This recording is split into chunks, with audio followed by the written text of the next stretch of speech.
Hi, everyone. This is Peter Giannetti of Homepage News, and welcome to Rapid Fire with Circana. I'm joined again by Joe Derochowski, Vice President and Home Industry Advisor for market analytics company Circana. In this episode of Rapid Fire, Joe will share his closing observations about 2023 for the home and housewares industry and how that sets the stage for 2024. So if you're ready, Joe, let's get started. Let's go. First question. How is 2023 going to finish for the industry? And where does that leave the industry heading into 2024? Well, it looks like we're going to end dollars down 6% and units down 8%. So it's down a little bit. But the good news is that's kind of where we forecasted things were going to be at the beginning of the year. But more importantly, I think where the bigger insight is, we are up dollars 23% compared to 2019, and we're up units 2% compared to 2019. And there's not many industries that can do that, especially in general merchandise. The only other industry is beauty. So we're one of two industries where our units and our dollars are both above pre-pandemic levels. That's probably a perspective that people did not expect, and I think that's actually encouraging news. Next question. What lessons did the industry learn in 2023? Well, I kind of took a look at what are the categories growing and what are the things behind it, and I've come up with 5 C's. Number one, convenience. Part of the growth of having leftovers and saving time is we start to make a lot more one-dish oriented meals. So slow cookers were one of the fastest growing categories. Bakeware that you use to make like casseroles and things of that nature were one of the fastest growing. So you also had some hand blenders that are growing in there. So we see a lot of these things that help kind of feed into one dish oriented meals that helps kind of save some of the prep time that we have for our lunches and our dinners. The second one is carb acceptance. You know, one of the fastest growing items were rice cookers. We saw a return to more of the smoothie-oriented products like single-serve blending and processing, as well as traditional blenders. We see stand mixers doing very well. So we had that little area where we had the keto craze, and it still is important, but we're seeing much more of a balanced diet, much more accepting more carb-oriented products. The third C is coffee, especially specialty coffee. We see espresso makers. We see things like mocha pots and grinders and frothers growing. So still, coffee is number 3. Number 4 is clean. We saw compact deep carpet cleaners do very well, stick vacuums, canister vacuums, as well as household specialty cleaning doing well. And storage and organization is one of the areas that's growing in home improvement, inside the kitchen, part of just keeping the house a little bit more organized as well as clean in that space. And the 5th C is connecting with others. We see oral care, electric toothbrushes and oral irrigators do well.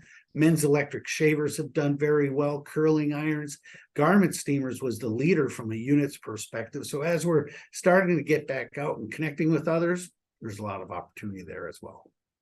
Now, I'd like to start the last question with a C, but I just can't think of one right now, Joe. So last question. Sales came in where you were expecting based on your early forecasts in the year. Were there any surprises? Yeah, there are 3 sticky things to be thinking about, 3 of them that we need to be thinking about. The first one is baking. The behavior of baking that we picked up during the pandemic is actually a little more stickier than I thought. I thought as our time became a little bit more compressed that we would lean back towards more of the bakery section of the grocery store or lean back more towards restaurants in this space for it. But in reality, we see the bakery section sales kind of declining, as well as the baking ingredients items. Those are starting to grow. We see non-metal bakeware related to baking growing. We see stand mixers. We see cake stands growing. So I think the baking behavior that we picked up during the pandemic is a little stickier than I thought. In addition, portable beverageware is stickier than I thought. Back in 2014, 15, and 16, we sold over 330 million units. And then sales kind of went down from a units perspective. Well, we've sold another 330 million units. So I thought this year units would come down a little bit faster like it did before, but it hasn't. Units have come down a little bit, but dollars have increased dramatically. So it's kind of a very different curve than what we saw last time. And I think part of it is because of the pandemic and concerns about viruses and germs that we're just replacing things more. These are now staples that if you're going back to school, this is something that is going to be automatically updated. It is a gift for last minute shop. It was one of the fastest growing things that we saw the week of Black Friday. So it's one of those things that is just a permanent staple to our sticky behavior for all of us.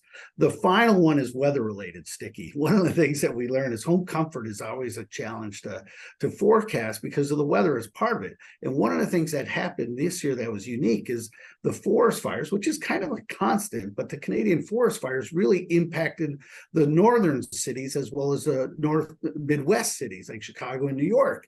And as such, as well as the high heat, that we saw fewer people cooking outdoors. We see the use of our grilling fuels in those areas was down this year because more people, because of the hot weather and because of some of the other atmospheric things, that we're starting to see people make more meals at home. So those are the things that kind of surprised me this year, remind me.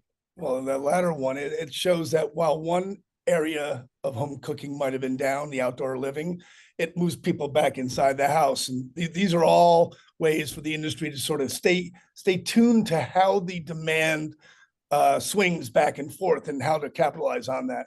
Well, here's the other C, Circana. Thanks again to Circana's Joe Derochowski for those data-backed insights. For Homepage News, I'm Peter Giannetti, and we will see you next time on Rapid Fire with Circana.